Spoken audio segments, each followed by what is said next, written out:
So I was saying to you, it's the shame of that people experience unnecessarily, right? Um, it's our inhumanity towards each other.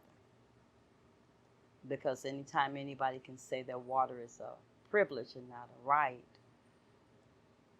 I would strongly suggest they come into community, come and deal and see with folks every day, right? That I see. Um, like I was sharing with you, I had a woman come in today, and she doesn't have any water on. She has 6 children. The oldest is 10, goes all the way down to an infant. And the infant needs formula, right? And I know that she doesn't have water on because she's one of my clients who gets water, but I'm out of water. I don't have any water left on the pallet. The water delivery will be on Friday. And her appointment was last week. She couldn't get here because that's the other piece. People, they have to be they come together with other folks, or just having the resource, the gas money to come, right? Or being able to be in a car that they don't feel afraid to be in at that moment, not because that person is bad, but because they don't know whether they'll be stopped or pulled over and whatever else may go with it, right? Because they don't have tags, or because their car insurance is lapsed, or because whatever. But anyway, she came in, and so I'm out of water, and she also needs baby formula. And for a moment, I slipped into my comfortability, right? And so we have baby formula. So I went into the back to get some. And we have powdered baby formula. And then we have the liquid baby formula that's already made up. They're in smaller bottles. They're more for newborns. And so for an older baby, they could take a couple of bottles, put them together, put in a bottle. But I brought her out the powder. Because the powder, I can give her cans of powder in individual packages. And, it would last longer. She'd have more to stretch. And she paused. And she didn't say anything. And she said, this is what she said to me. You need water to mix with these, right? And anybody else would have just said, yeah, and went on. Because that's the truth. You do. You need water to mix with it. But that was her code language to remind me, I know you didn't mean to forget, Rev, but I don't have water for this powder. I need the formula that has already put together. I need the formula that I don't have to mix, right? And then I felt bad because in my privilege, I forgot that she couldn't use powdered formula that her baby still has to eat. And as her water resource spot, we don't have water. And I only had to remember that for a second. She has remembered every day, all day. Even when she has water, the water bottles, there's only so many bottles of water that can be allocated with the powder formula. Because otherwise, it's coming with the other kids. They need water. You need water to cook with. You need water to clean with. Interestingly enough, last summer, at the height of the water shutoffs last summer, the city mandated that the sanitation workers had to get hepatitis A shots, right? Because you have to get rid of your waste some kind of way. When you don't have water, you throw it out with the garbage. And I find it so interesting that the city is more concerned about the sanitation workers, which they should be. Brightmoor is concerned about community gardens, right? Farmers markets and spaces where laundromats should be. But all these are things that's really privileged. That's really based off of the things you do when you have water security. And your whole conversation has been about what water security and water insecurity looks like. Water security says I can get any kind of formula that's for my kid. Water insecurity says I have to be able to, I got to work within these guidelines. Yeah.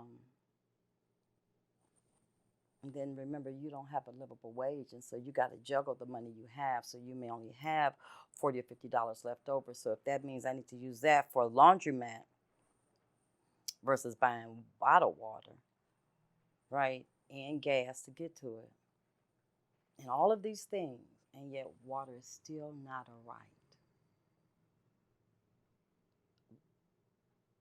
I don't understand how we call ourselves humans. I don't understand. It's that human kindness, and it's such a oxymoron, isn't it? Yeah. Being human and kind should just go together, and they really don't. Not when you're shutting people's water off and you're saying, well, what's the answer? How do we do this? And so we see, I stopped you when you said about the computer kiosk, because we don't have a kiosk in the pantry.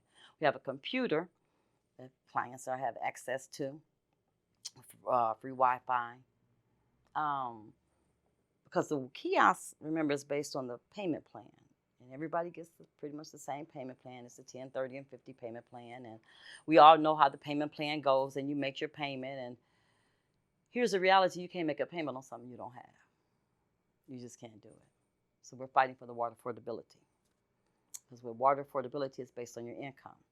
But then now we got to disrupt another narrative, right? Just to get that into play, right? Because what you do is you keep people fighting amongst each other. So water affordability plan says it's based on everyone's income. So what now we see the city and the state having, and federal government, the powers that be, having folks point their fingers at their neighbors. Because if your income, if you're making money and your income's more, or quote unquote, if you have income, right, a stable income, then your income, your water payment, your water bill, your bill is going to be based on your income. Your affordability is based on that income. Versus someone who doesn't have income, they'll be paying substantially less. And so we have to disrupt that narrative also, where people are being told, well, do you want to be paying for your neighbor's water bill? Or do you want to just be, they just running water, or they spending money on hair weaving, spending money on cell phones and not managing their money well? Do you want to do that? And then my question comes back again. Well, aren't we humane? Aren't we not supposed to be each other's keeper? Don't we supposed to?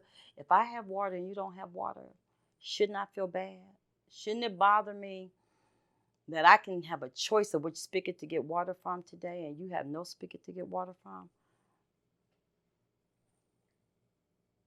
In a community, in a world where we say that we believe in America being a place where everybody can survive and everybody has a chance, we need to make sure the playing field is level, right?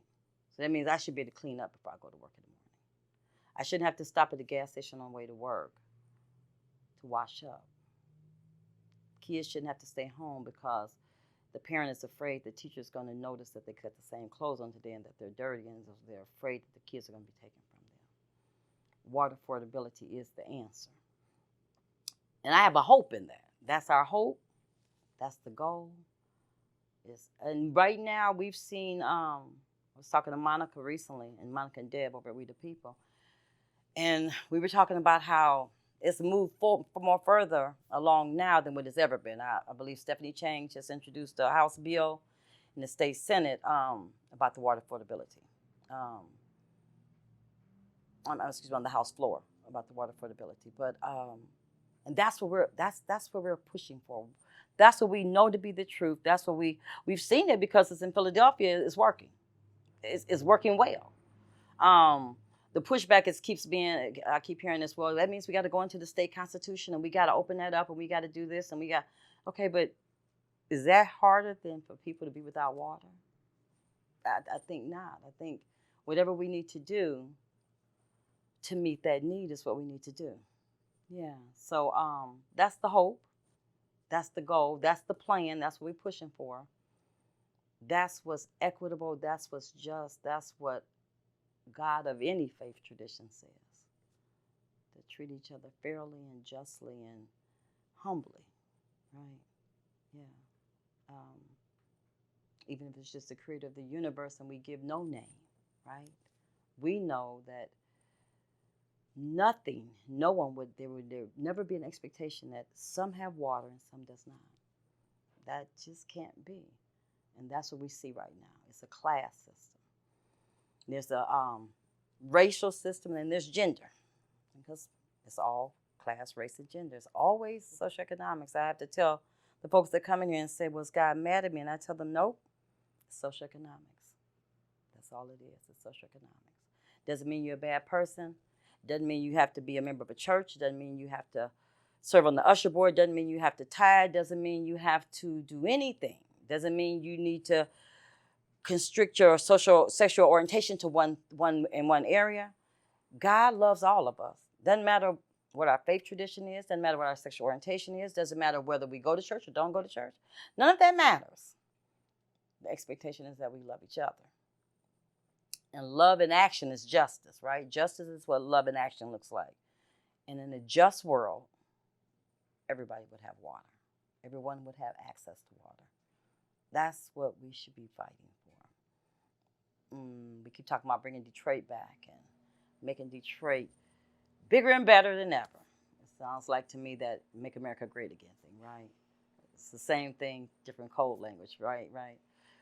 Same end results, right? Some people get to stay, some people don't. And I need to say this also. When you're a convicted felon, you can't get a job, you can't get a housing, and you can't get food stamps, right? So you conscripted to go back to jail, right? When we know the highest population of incarcerees right now is women. Interestingly enough, white women is the highest percentage. Well, you're going to lose your children when you go to jail. To get your children back, you need to be able to have a job, a place to live, and a way to feed them. So we need to look at what's really happening in our society, what the real goal is about water, because it's a form of genocide. It's a way of eliminating people. It's a way of ostracizing and disrupting neighborhoods, right, and to keep division going. But then the biggest piece and the biggest tool is to guarantee laborers later on. Flint is about right now laborers, because when you've had to drink lead in your water 3 and 4 generations down the line, is when it will show up the worst. And so that means that's laborers, right? It's not by chance things are happening. It's not like it's just, well, we just need to get this plan in place. I keep hearing them say, down at the water department, Great Lakes Water Authority, well, we're going to make it more equitable, but if we do it overnight, then it'll be, well, people can't afford it. Nah, that's not true. We can do anything we choose to do. But one thing we can definitely make a choice in is not taking people's children and not sentencing people to death. Because when you don't have water, that's a death sentence. That's what that is. That's a death sentence. Yeah.